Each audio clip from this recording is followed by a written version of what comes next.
Thot Allahu subhanahu wa ta'ala: "Ja ayyuhalladhina amanu istajibu lillahi wa lirrasuli idha da'akum lima yuhyikum." O besimtar, përgjigjuni Allahut, përgjigjuni edhe pejgamberit kur ai ju thret drejt gjërave që ju japin jetë. Pastaj thot: "Wa'lamu anna Allaha yahulu bayna al-mar'i wa qalbihi." Dhe ta dini se Allahu ndërhyn mes njeriut edhe mes zemrës së tij. Shikoni, fillimisht Allahu po urdhëron që ne mi u përgjigj Allahut edhe mi përgjigj të dërguarit. Pse? Do thot si, apo më thon, si i përgjigjemi ne Allahut edhe pejgamberit sallallahu alaihi wasallam. Ne i përgjigjemi Allahut edhe pejgamberit kur angazhohemi, do thot, me adhurime ndaj Allahut subhanallahu. Kur i kryjmë obligimet, kur largohemi nga haramet, kur pendohesh prej gjunaheve.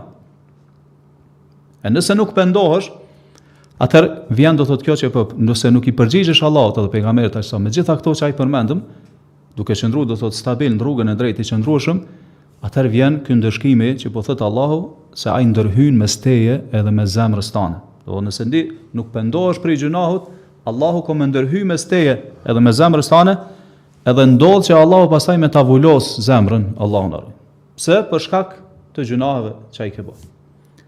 Pastaj ajo zemër do të bëhet e tillë që as nuk e njeh çfarë është e mirë, as nuk e din çfarë është e keqe.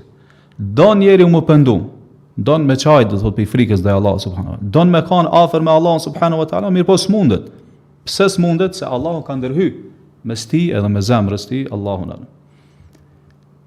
E tash me ndërlidh me realitetin këta, nuk bën më u çudit kur i sheh njerëzit gjunaqar, sepse vazhdojnë, do thotë, çka? Gjunah. Pse nuk e pranojnë këshillin?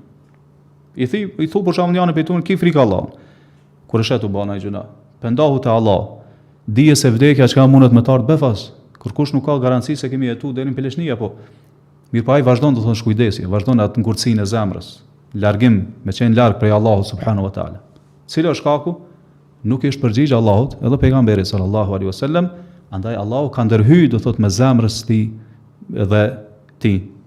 Ka bë pengesë që ai mos me qenë ashtu siç kërkon Allahu subhanahu wa taala.